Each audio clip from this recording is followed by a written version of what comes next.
Hi guys, I'm back. I've got a better camera, and today I wanted to just go through the different magnetisation that I've done for my Dark Eldar vehicles. Right, so there's two main reasons that you want to be magnetising vehicles really. The main one is so that you can swap out all the different weapons and make the most of the Games Workshop kits. That's the old Guild Wars player in me. And the second, of course, is to break them down so they fit better into your carry cases, so you can just make the most of your carrying cases as well, get more models in, easier to transport, that sort of thing. So what I'll do now is I'll just take each of the models separately and go through the different things that I've done with them. First up is the Venom. So there's two things you can magnetise on this. One of them is for ease of transport, which is this top gun. Of course, as you can see, that's bound to snap off if you don't transport it correctly. And the second is the gun on the bottom there, which of course can be swapped out for the twin link smaller gun. So pretty simple, this one. I'll just take off the top guy first. So as you can see here, it's a pretty normal model, and all I've done is I've cut the bottom peg off there, which would normally slot into the top, and I've put a 2mm disc magnet on there. Okay, then what I've done on the vehicle itself is I wanted the guide to be further forwards. So as you can see there, you can see the normal hole there, which the peg should go into, and all I've done is drilled a hole slightly further forwards and sunk in a magnet to that. Now it doesn't look great when the guy's not on it, but as soon as you've popped him on,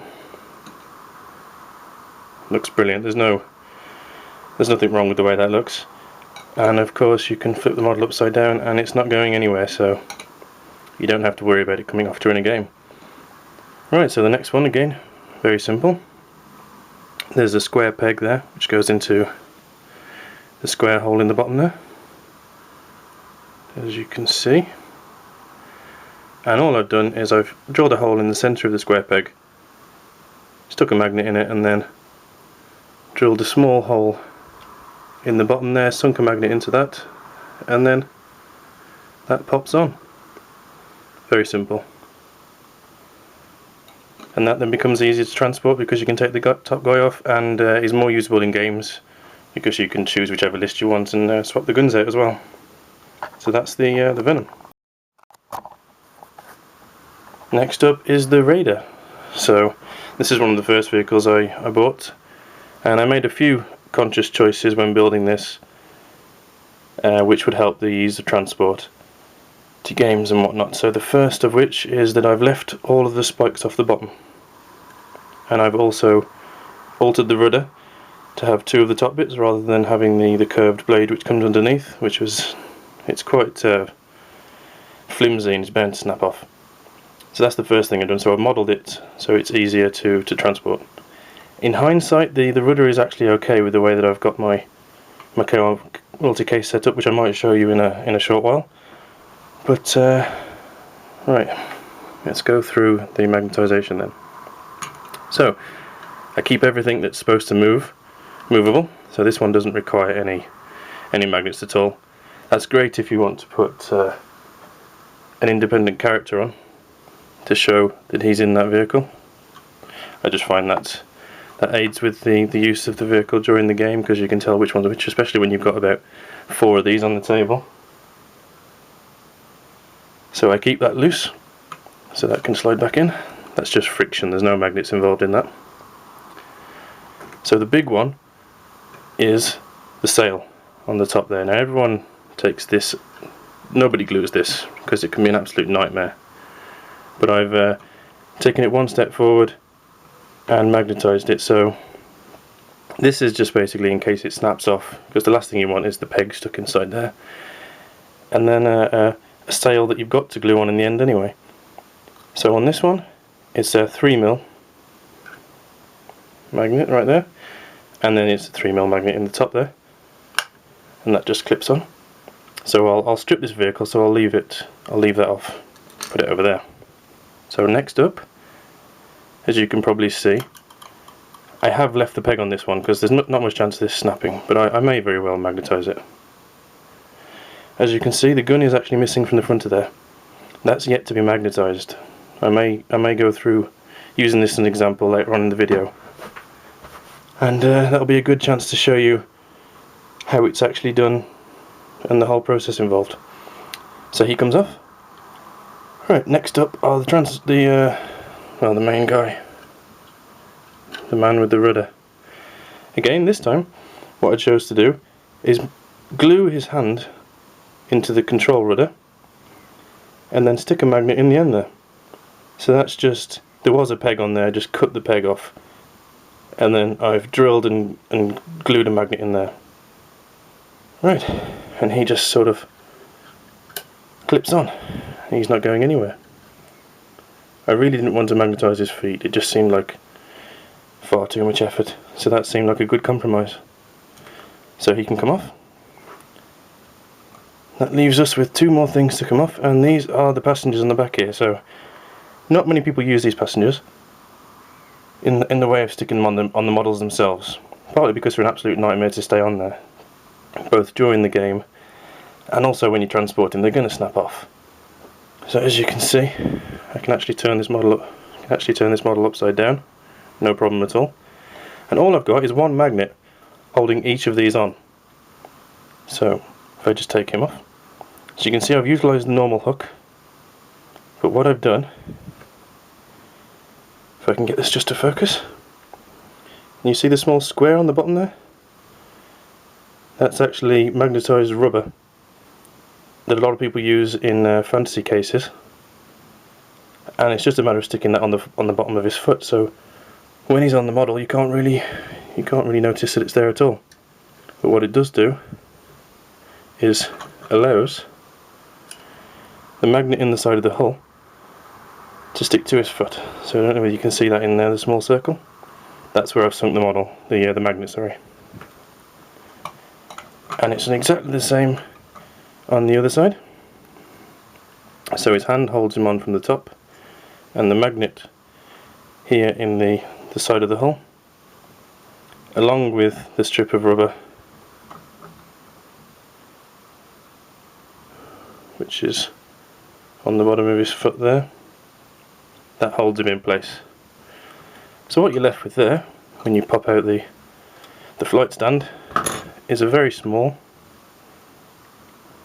nothing protruding which is going to snap.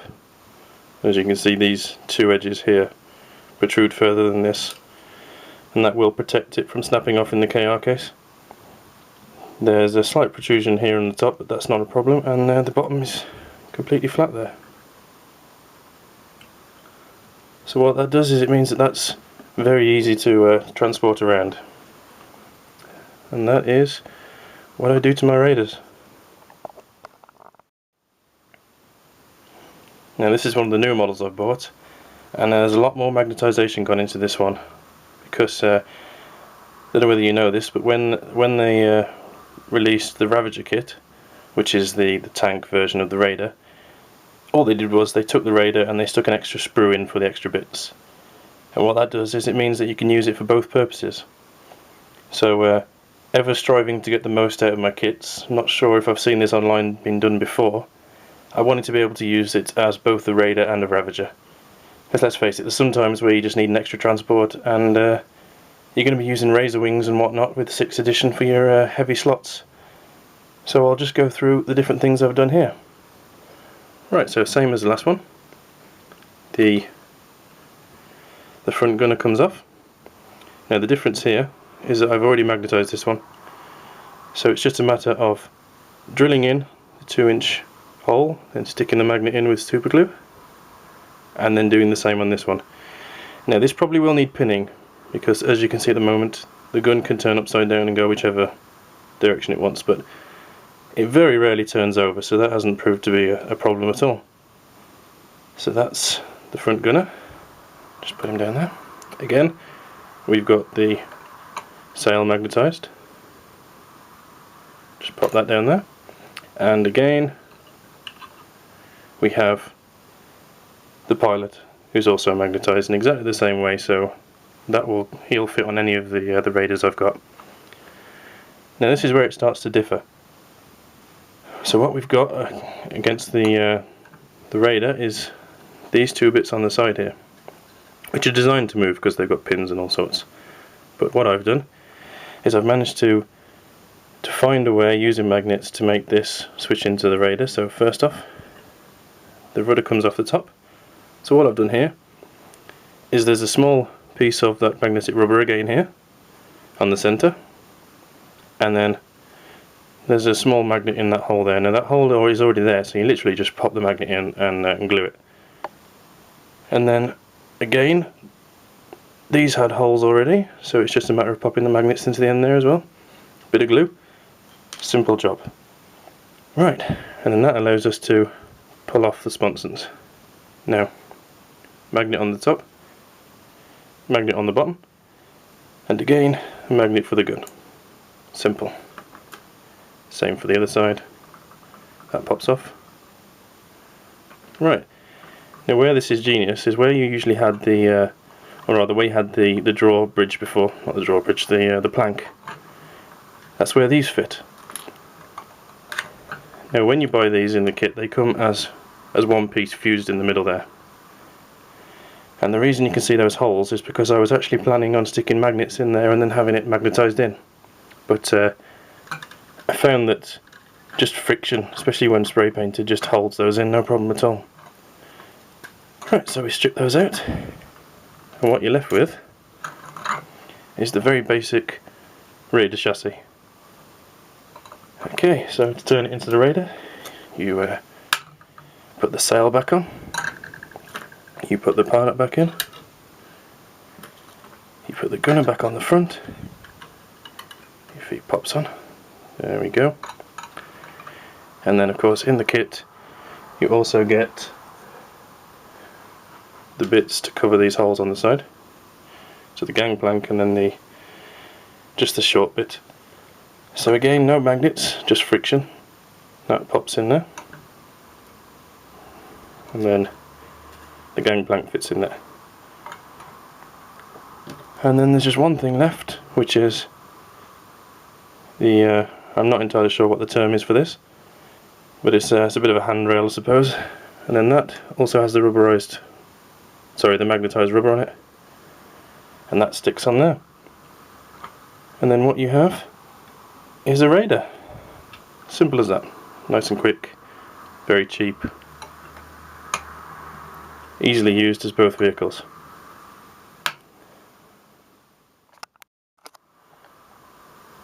As I said earlier in the video, I just wanted to give you guys a chance to see how I actually magnetize these things and the preparation work and everything that's just involved. So what you're going to need is a Stanley blade. Everyone has one of those. Then we have magnets here. There's 3 different sizes. So we've got the 2mm by 1mm discs. There's about 40 there. Then we've got 3mm by 2mm.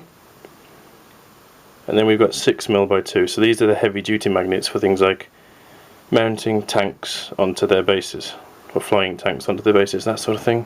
Probably something I'm going to do with the Raiders eventually. These ones are used for slightly bigger ones, slightly bigger magnetizations, such as the Ravager jet bikes to their stands, because they're slightly heavier, and also for the sails on the Raiders, as you've seen. And then these here are generally used for any weaponry, that sort of thing, just the lighter stuff. Okay, as mentioned before, there's the the magnetized rubber. As you can see, it's just black rubber essentially. It becomes adhesive. I'll put a note in the comments to where you can buy this sort of stuff. Used by Warhammer Fantasy guys to magnetize their troops into the troop trays that they use. Very simple stuff, very cheap, incredibly easy to cut. You just cut it with a Stanley knife or a pair of scissors. Not a problem. Right, then we've got an assortment of small drills. Now the reason I've got the drill bits with the attachments here, which go into quick release drills, is simply because you can then twist it in your hands easier. Because of course I'm sure you can imagine, gripping a 2mm drill with your fingers isn't going to get much purchase, but you stick one of these on the end and you've got more than enough to start drilling in with just your fingers. Of course, a lot of people use a pin vise, which is probably easier than what I do here. But what we've got is we've got the 2mm, which is this one here. That's for the smaller magnet. and we've got a 3mm, which is for the medium size magnet. So the thing that I wanted to magnetise today is this gun, which is already magnetised, onto the gunner on the front of the Raider, which at the moment has just been cut and just left bare. So as you can see, those two will fit together perfectly. If you always cut all of your guns in the same place, then they will always fit together the same as well. It's just something I do. Make sure that you always cut in the same place, and then you don't have to worry about whether they fit or whether they're straight and that sort of thing. Right, so to start off with, we've got a small piece of protruding plastic just there, which is the bit which the gun would have connected to. You see that better now? So I take the blade, and it's just a matter of, try and get that in focus, snipping that off. So then what you have is you have just a flat area there. Actually that needs a bit of tidying up. There we go. Simple as that. Now what I do is I take the sharp edge on the end, because of course you need a guide for your drill. When you're twisting it, it's very difficult to get an idea of where it's going, so then I just use the sharp edge at the end. Now doing this through camera is going to be difficult, so when it focuses, there we go. Put the blade, so I do it from the top usually, like that. Put it in the centre, push on, and give it a bit of a twist. And what that should do is it should just make a small guide hole in the centre. As you can see there, there's a small hole. Now it's slightly off centre, but that doesn't tend to matter. The more important part is the drilling. So we've got the smaller of the two drills, which is the 2mm drill, which matches the size of our smaller magnets, and then it's just a matter of taking a grip of the model, making sure you've got hold of it so it's not going to snap, because you will need to apply a bit of force here. We set the end of the drill bit in the centre, and then we just carefully drill in. Now you can apply force left and right to this if it's not central, and you can correct where the hole is if you need to. So what you'll find after a few twists is you have a hole. Now that needs to be a bit deeper, but it's fairly central on there. So that's just it's a good thing to check to make sure that you've got it in the right place before you go any deeper, because you're not going to be able to correct it after this point. So again, we just want to take that a bit deeper. Now of course the magnets we're putting into here are only 2mm. Sorry, only a millimetre thick, so we don't need to go very far, because we still need a bit to be protruding, which will replace the bit that we just chopped off. So the magnet becomes part of the gun as well. So there we go, there's our hole. Right, so what we would now do is take the magnets. Now here's a tip that I use. First time I magnetise something, I bung the first magnet in there, no problem at all.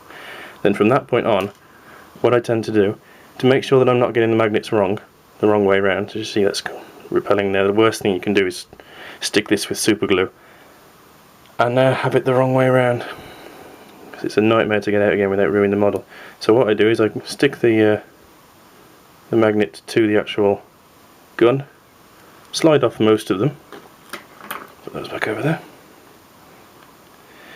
and then that gives you a foolproof way of making sure, and also making sure that it's straight, of gluing that on there. And then of course you remove the ones in between, no problem at all. So just going to get my super glue ready. I'll be right back.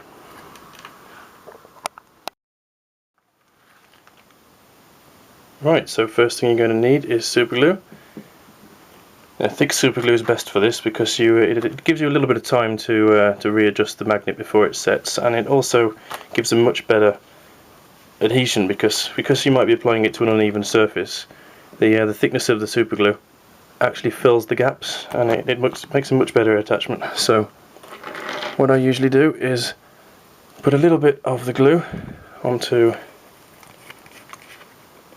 well, I don't tend to use a desk, but just put it onto a flat surface. I find that this gives me a much better way of controlling it. So it takes a while to dry when it's not coming into contact with things, so that will stay okay on there for a while. So we've got our gun with the magnet on the end there. They're not particularly straight in this one, it is a bit of a shame, but I think I've done that to all of the guns. So I've adjusted them, because I glue this way by using the gun to stick them in, and then vice versa. If there's a problem with the angle, it tends to be the case with all of them. So it affects one, it affects all, and as long as they look okay when they're on there, it's not a problem really. So what we do is we dip that in, the end magnet, into the glue, and then just simply push that into the hole that you've made with the drill. Check that it's straight from above. You see there, that's fairly straight. Check that it's going to be right from the front, or the side rather. Let that dry slightly. Should only take a moment. And then what you need to do is just with your nail slide the gun off, and that leaves you with a magnet in the front of the turret. So I can take the rest of these magnets off, and then as long as that's dry, as long as we're sure that that's definitely dry, that just pops on. As you can see there, that fits perfectly. So, oh, there we go, and that's straight, and that'll work brilliantly when it's back on the Raider. In fact, I'll bring that across now. Here's our Raider.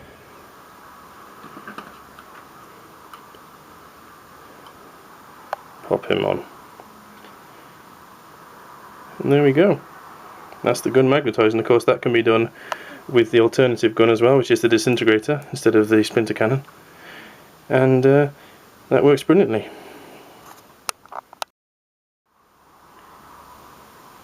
Right, so there we go. That's a brief look into how I magnetise my Dark Eldar vehicles. If you have any questions at all, or any comments that you want to leave, feel free to leave them. I'll try to answer as soon as possible. I hope you enjoyed this, and I hope it showed the different things that you can do with these vehicles, and just how brilliant magnetisation is for getting the most out of Games Workshop models. Right, thanks guys.